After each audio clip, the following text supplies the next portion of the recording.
हाजी हुसैन साहब, अकबर घानी साहब, याकूब साहब, कासम जी और दीगर हजरात जो बाहर से तशरीफ लाए,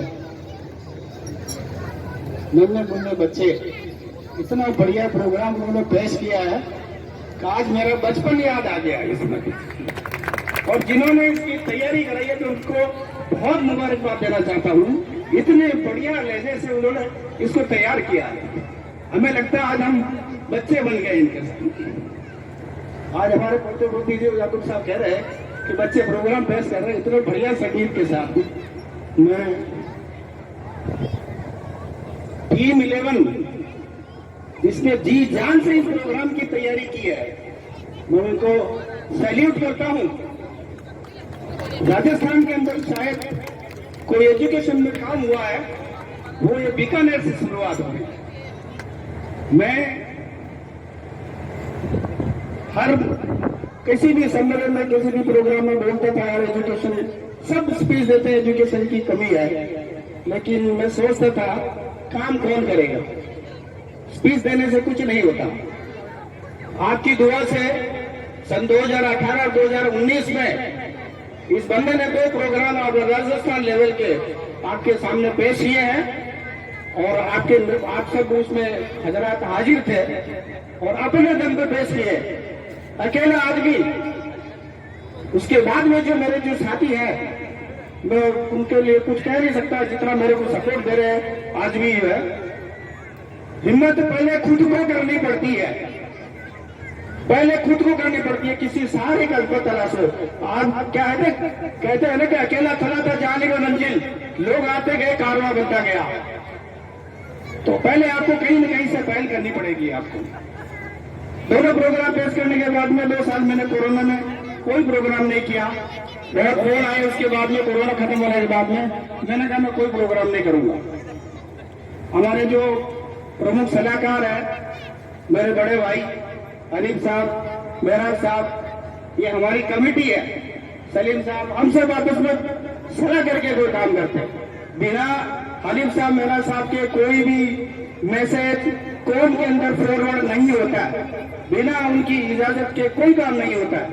वो बड़े भाई हैं और मैं उन्हीं से पूछ करके सारा काम करता हूँ। मैं उनका मुंतजिर हूँ, मैं उनका बहुत बहुत शुक्रिया अदा करना चाहता हूँ कि वो अल्लाह ताला उनको 1000 वर्ष की उम्र दे और हमारे कंधे पे हमेशा हाथ रहे ताकि हम सही ढंग से काम कर सकें। उस प्रोग्राम के बाद में हमने प्रोग्राम करने का निश्चय खत्म कर दिया कि भाई साहब कुछ काम करना है, प्रोग्राम नहीं करना है। भाई साहब ने कहा नहीं, कोई काम प्रोग्राम नहीं करना है। हम एक बार मैं सलीम साहब के घर बैठा हुआ था तो चर्चा चली, बच्चा आया, जुबेर पीछे बैठा हुआ बच्चा, वो आप सोचिए बच्चा बैठा हुआ, उसने आया बेटा क्या करता है, तो साहब मैं नीट की कोचिंग करवाता हूँ। मैंने कहा क्या बात करते हो, मैंने कहा नीट मेरा सपना है, I could not become a doctor.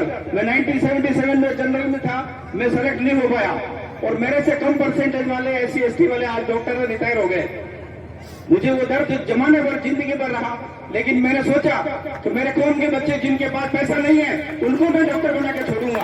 और मेरा सपना जब मैंने उसको साझा किया तो बेटा जुबेर मुझे कुछ हेल्प कर सकते हो, सलीम साहब ने कहा, मैंने कहा आप कुछ हेल्प कर सकते हो तो हम आपके साथ कंधे से कंधे मिला करके तैयार हैं।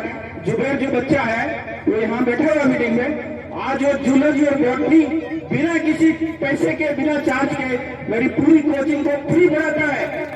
और सुबह 2 बजे, सुबह 7 बजे से रात की 2 बजे तक भी अगर बैठना है तो खुद बनाता है, पेपर खुद बनाता है। हर वीक में हम टेस्ट लेते हैं और माशाल्लाह 21 दिसंबर को हमने क्लास चालू करी और अभी 4 मई को हमने उसको खत्म किया और 7 मई को आज एग्जाम दे रहे 18 बच्चे इसी नीट की कोचिंग से। और मैंने कहा 1 पैसा नहीं लूंगा किसी से, किसी बच्चे से 1 पैसा नहीं लूंगा। और जिस साल जमीन पे खड़ा हूं मैंने सबको केवल फोन किया है, मैं बीकानेर कमेटी का, बीकानेर के लोगों का, फतेहपुर जहां जहां मैंने फोन किया है मुझे हेल्प मिली है, मैं उनका शुक्रिया अदा करना चाहता हूँ, बहुत मुबारकबाद देना चाहता हूँ कि उन्होंने मेरे कंधे को मजबूत किया है। अकेला आदमी से कुछ नहीं कर सकता। सारा मेरा जो है जो पैसा था वो डोनर ग्रुप में है, उसका हिसाब हर समय डोनर ग्रुप में मौजूद है। और मैं केवल फोन किया लोगों को, भीलवाड़ा से बाहर नहीं निकला। और मेरे पीछे से जो है अगर कोई आता है या कोचिंग को संभालना है, सलीम साहब संभालते हैं। मैं टूर पे रहता हूँ, मैं आरएसए में जयपुर बेस्ड हूँ, फार्मा कंपनी में पूरा टूर पे रहता हूँ। जिस दिन बिलवाड़ आता हूँ मैं कोचिंग पे होता हूँ, और जिस दिन बिलवाड़ नहीं होता हूँ स्क्रीन से पीछे से देखते हैं। और जुबेर जो मेरा भतीजा समझिए, बच्चा समझिए, वो बच्चा जो है पूरा कंधे से कंधे मिला करके सुबह रात, अभी दिन की शिफ्ट होती है तो 2 बजे से रात को कितनी बजे तक वो कोचिंग संभालता है। और ये जो सारा काम हो रहा है ये मेरे बुजुर्गों की दुआओं से, और ये मेरे बड़े भाई की जैसे अलीम साहब है, मेरा साहब है, इनकी वजह से कि सारा कोई भी काम अगर करना है तो मैसेज इनके पास जाएगा ताकि कोई हमसे गलती नहीं हो। मैं चाहता हूं छिपा समाज से उस समय भी बहुत लोगों ने टांगे खींची, कोई बात नहीं, हम घबराते नहीं है, किसी भी तरह के नेगेटिव मैसेज से हम घबराते नहीं है, क्योंकि हमारा काम सच्चा है। आप लोगों से मैं दरखास्त करूंगा कि ऐसा कोई बच्चा जो फीस नहीं दे सकता है, जो नीट करना चाहता है, आप फिर हमने बैनर लगाया है, आप उसको तलाश करिए अपने कौम में और हमारे पास भेजिए, जहां पर रहने खाने पढ़ने की सुविधा फ्री है आज भी, और अगला सेशन भी हम जल्दी शुरू करने वाले हैं। और अगर आपकी दुआ रही तो आपका सहयोग चाहिए हमें, ताकि हम जल्दी से जल्दी दूसरा जो है 1.5 महीने बाद हमारा डेढ़ महीने बाद नेक्स्ट सेशन हम स्टार्ट कर देंगे। पिछले साल हम थोड़ा शुरू करने में थोड़ा देर हो गई है। अब इल्म की इंतहा देखिए, दुनिया में जीने के लिए हम क्या इकट्ठा करते हैं, या तो सोना इकट्ठा करते हैं या पैसा इकट्ठा करते हैं। सोना और पैसे के खोने का डर रहता है, सोना और पैसा कोई भी चुरा सकता है। इल्म ऐसी चीज है जो जिंदगी में आपसे कोई चुरा नहीं सकता, आप जितना बढ़ोगे उतना बढ़ता जाएगा। ये छोटे छोटे बच्चे हैं, कल बड़े होंगे, इनकी लंबाई बढ़ेगी, इनका वजन बढ़ेगा, इनका नॉलेज भी बढ़ेगा। आपका नॉलेज जिंदगी में कोई भी नहीं चुरा सकता। पैसे और जो गोल्ड है उसकी तो हमें सुरक्षा। और बीकानेर शहर के हमारे छिपा समाज के मौजूदान और इस स्कूल के टीम 11 के सभी संचालक महोदय, बहुत ही खुशी की बात है कि आज हमारे छिपा समाज की जानिब से जो एक इंग्लिश स्कूल का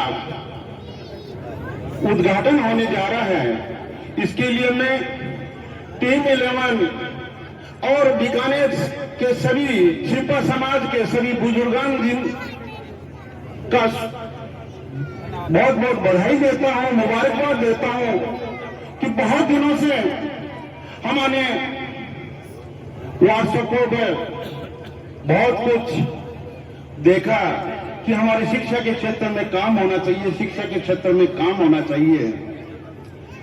इस बीकानेर की इस टीम 11 ने ये दिखाया है कि आज वो मुझे दुष्यंत कुमार का एक शेर याद आता है कि कौन कहता है आसमान में सुराग नहीं हो सकता, एक पत्थर को तरबियत से उछालो यारों। इन्होंने जो ये समाज के लिए, एक कामयाब समाज बनाने के लिए जो इन्होंने जो पहल की है, उनके लिए बहुत बहुत मुबारकबाद। और हमारे बीच में हमारे मेवाड़ क्षेत्र के भीलवाड़ा से जनाब इकबाल साहब और मोहम्मद सलीम साहब भी हमारे बीच में पधारे हुए हैं। मैं उनको भी बहुत बहुत मुबारकबाद देता हूं कि इन्होंने जो इस सत्र में नीट परीक्षा के लिए जो कोचिंग सेंटर छिपा समाज के लिए निःशुल्क फ्री जो पढ़ाने का जो जिम्मेदारी ली है, उनके लिए बहुत बहुत मुबारकबाद। और तमाम सभी राजस्थान के सभी छिपा समाज को बधाई देता हूं कि उन्होंने इस नीट कोचिंग में इन्होंने जो अपना आर्थिक सहयोग दिया है, और मुझे उम्मीद है आगे भी इस कोचिंग सेंटर को और इस इंग्लिश मीडियम स्कूल को आर्थिक सहयोग देते रहेंगे, क्योंकि आज हमें जरूरत है शिक्षा की। शिक्षा के बगैर आदमी अंधा है, शिक्षा के बगैर कुछ नहीं हो सकता। अभी हमारे नेताजी जनाब खादी साहब ने कहा था कि अगर हम डॉक्टर बनेंगे, अगर हम इंजीनियर बनेंगे, अगर हम वकील बनेंगे तो अपने घर का भला कर सकते हैं, अपना निज का भला कर सकते हैं, मगर समाज का भला उसमें नहीं हो सकता। समाज का भला हमारे फारूक साहब ने कहा था, ब्यूरोक्रेसी पे कब्जा करना है। आज कहीं भी हम जाते हैं, हमारे प्रशासनिक अधिकारी, हमारे छिपा कौम से कोई भी नहीं मिलता। जब तक हमारी कौम का जो बीवी पर अगर हमारा कब्जा नहीं होगा तो हमारे समाज का भला नहीं हो सकता। मैं तो अल्लाह ताला से यही दुआ करता हूँ कि इस स्कूल को दिन दूनी रात चौगुनी तरक्की दें और हमारे छिपा समाज के जो अभी बच्चे और बच्चियां नन्ही नन्ही बच्चियों ने बहुत ही शानदार प्रोग्राम यहाँ पर पेश किया था। मैं इन तमाम यहाँ पर स्कूल के स्टाफ जो टीचरगण हैं, मैं उनको मुबारकबाद देता हूँ कि बहुत ही शानदार तैयारी कर और मैं ज्यादा तो कुछ नहीं कहूँगा कि वक्त बहुत कुछ ज्यादा है। मैं इस टीम 11 का और तमाम बीकानेर के सभी छिपा समाज का शुक्रिया अदा करता हूँ कि उन्होंने हमें यहाँ पर बुलाकर हमारा खैर मकदम किया, यहाँ पर हमें बुलाकर बोलने का मौका दिया। अस्सलाम वालेकुम।